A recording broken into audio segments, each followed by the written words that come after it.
किसी ने कुछ खाया पिया नहीं, क्योंकि भाई पर्वत उठा हुआ है, सब उसको टेक कर रखे हैं, कोई लाठी से, कोई डंडे से, कोई कंधे से, लेकिन प्रभु तो सब अपने कनिष्ठिका उंगली पे ही।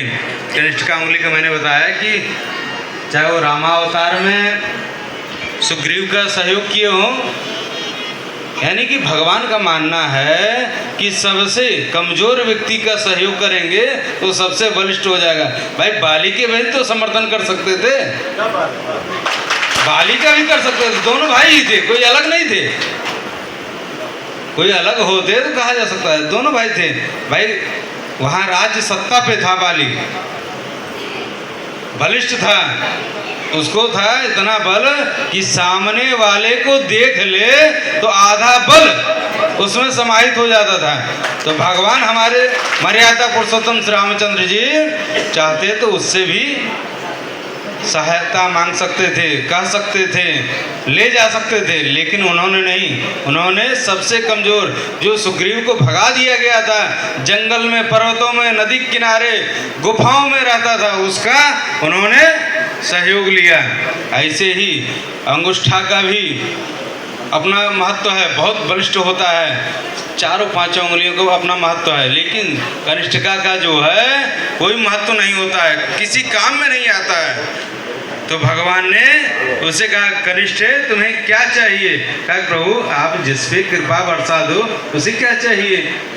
भाई मैं तो कुछ कह नहीं रहा हूँ, आप जो बरसा दोगे हमें स्वीकार है। तो न अंगूठे को, न तर्जनी उंगली को, न मध्यमा को, न अनामिका को, सबका अपना महत्व है, किसी को नहीं। सबसे कमज़ोर, सबसे उंगली कमज़ोर होती है, सबसे किनारे रहती है, उसका उन्होंने उपयोग किया। और कनिष्ठा पे लेकर के 7 दिन तक रहे, तो 7 दिन का जो महत्व है वो अपनी जगह है। और 7 दिन तक उठा के रखा गोवर्धन पर्वत, और कोई चीज़ खाया पिया नहीं। तो मैया जो है अपने कान्हा को प्रतिदिन 8 बार भोजन देती थी, नाश्ता है, चाय है, पानी है, इस प्रकार से 8 बार भोजन देती थी।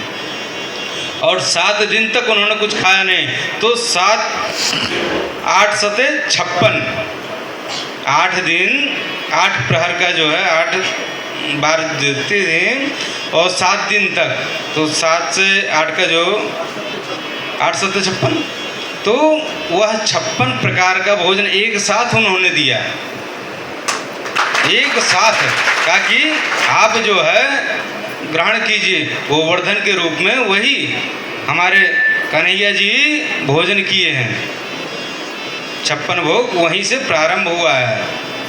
आइए व्यास जी के द्वारा श्रवण करते हैं, और महाराज श्री के श्री चरणों में वो भजन समर्पित रहेगा, क्योंकि महाराज श्री का जो स्वरूप है वह दिव्य है, भव्य है, और उनके जो मुखारविंद से गंगा बरसती है, अद्भुत है। मैंने तो श्रवण किया 2 दिन, बहुत अच्छा लगा।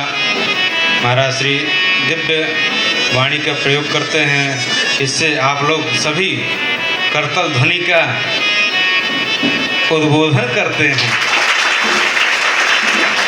महाराज श्री गंगा का जो प्रसाद आप लोगों को देते हैं, तो आप बदले में उन्हें करतल ध्वनि का भी पुष्प न्यौछावर करते हैं। तो करतल ध्वनि के बारे में मैंने बताया था कि करतल ध्वनि से क्या होता है, याद होगा शायद, याद है? हाँ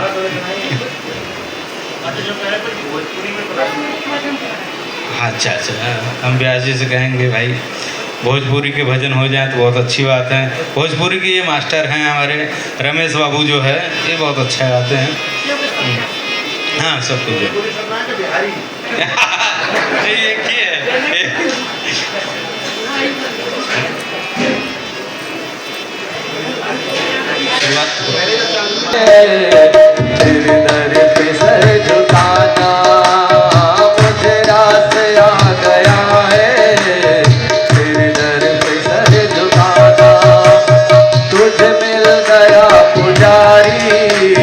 मुझे मिल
मुझे इसका दम नहीं है, ये दुनिया रूठ जाए।